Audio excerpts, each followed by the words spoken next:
Assalamualaikum warahmatullahi wabarakatuh. Perkenalkan kami dari kelompok 4. Di sini kami akan membawakan hasil presentasi kami mengenai analisis fenomena studi kasus Jokowi klarifikasi soal ucapan Presiden bolehkan kampanye dan memihak.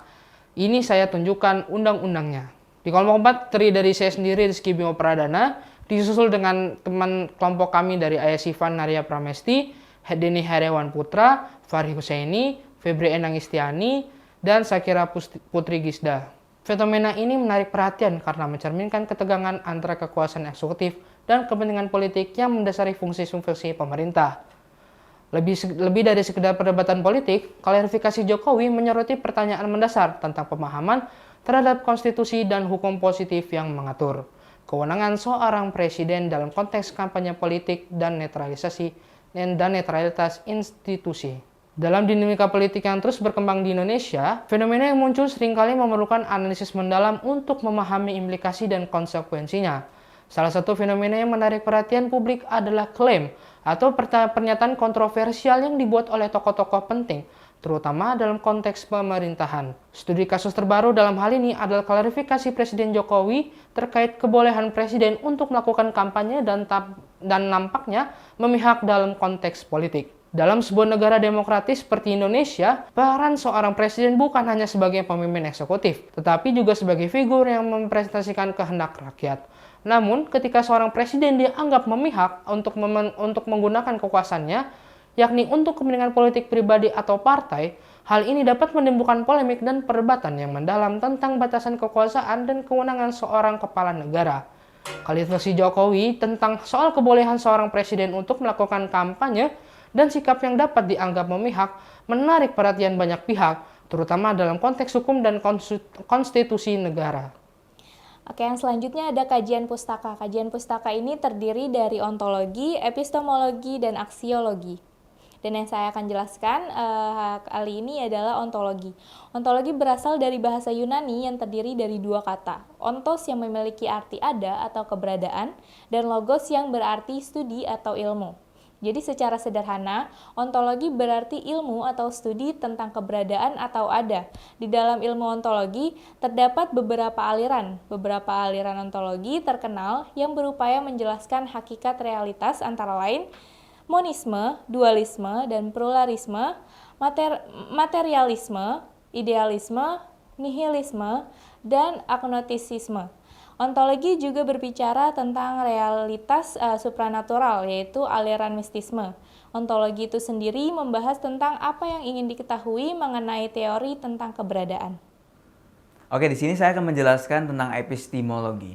Epistemologi berdasarkan akar katanya episteme atau pengetahuan, dan logos itu yang artinya ilmu yang sistematis, dan juga teori. Secara terminologi, epistemologi adalah teori atau ilmu pengetahuan tentang metode dan dasar-dasar pengetahuan. Epistemologi adalah suatu disiplin ilmu yang bersifat evaluatif, normatif, dan juga kritis. Evaluatif berguna untuk menilai, normatif berguna untuk menentukan norma, atau tolak ukur bagi kebenaran suatu pengetahuan. Dan kritis berarti banyak mempertanyakan dan melakukan penalaran hasil kegiatan manusia. Epistemologi membahas mengenai bagaimana proses memperoleh pengetahuan. Oke, selanjutnya saya akan menjelaskan tentang aksiologi. Aksiologi berasal dari bahasa Yunani, yaitu axios, yang berarti layak atau pantas, dan logos yang memiliki arti, yaitu ilmu. Nah, secara sederhana, aksiologi mempelajari tentang manfaat atau nilai-nilai yang kita peroleh dari sebuah ilmu pengetahuan. Aksiologi membahas mengenai nilai yang berkaitan dengan kegunaan atau manfaat dari pengetahuan yang diperoleh. Dengan membahas ketiga unsur ini, akan mengerti apa hakikat ilmu itu.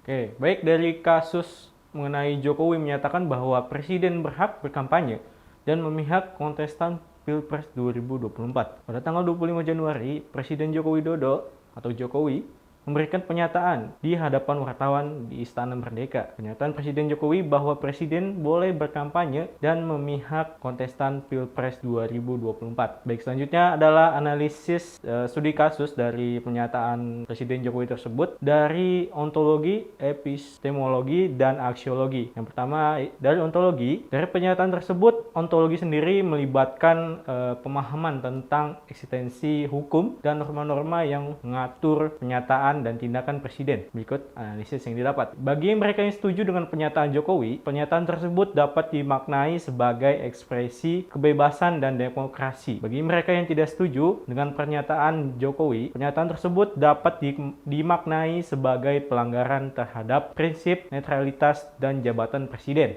Oke, selanjutnya ada epistemologi. Jadi dalam epistemologi dari studi kasus yang kami pilih ini berkaitan dengan cara presiden memahami, menginterpretasi, dan merinci dari dasar hukum yang mendukung pernyataannya. Analisis epistemologi akan mencakup cara presiden mencari pengetahuan hukum, mengacu pada sumber-sumber hukum, dan memahami konsep-konsep hukum yang relevan. Dan berikut analisis yang didapat dari studi kasus yang kami pilih ini. Jadi bagi mereka yang tidak setuju dengan pernyataan Jokowi, pernyataan tersebut dapat dimaknai sebagai pelanggaran terhadap prinsip netralitas jabatan presiden. Presiden seharusnya tidak boleh memihak salah satu kandidat dalam pemilihan umum karena hal tersebut dapat mempengaruhi hasil pemilihan.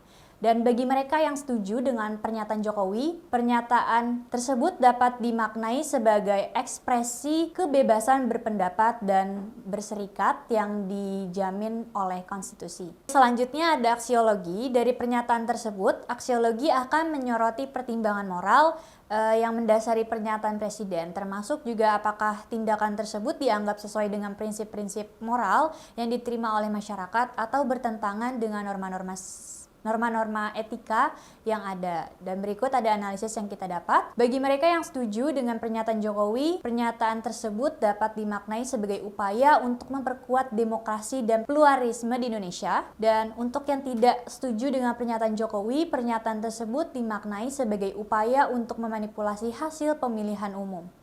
Jadi kesimpulan dari kasus tersebut adalah kasus klarifikasi ucapan Presiden Jokowi terkait kampanye dan sikap memihak menunjukkan kompleksitas dalam ranah politik Indonesia. Fenomena ini memicu perdebatan tentang kekuasaan seorang presiden, netralitas institusi, dan prinsip-prinsip demokrasi. Analisis dari perspektif ontologi, epistemologi, dan aksiologi ini memberikan wawasan tentang realitas politik, pemahaman hukum, dan penilaian nilai-nilai etika dalam konteks kebijakan politik. Dengan demikian, kasus ini tidak hanya menjadi perdebatan politik, tetapi juga mencerminkan tantangan dalam memahami konstitusi dan hukum positif yang mengatur kekuasaan seorang presiden dalam konteks pemilihan umum.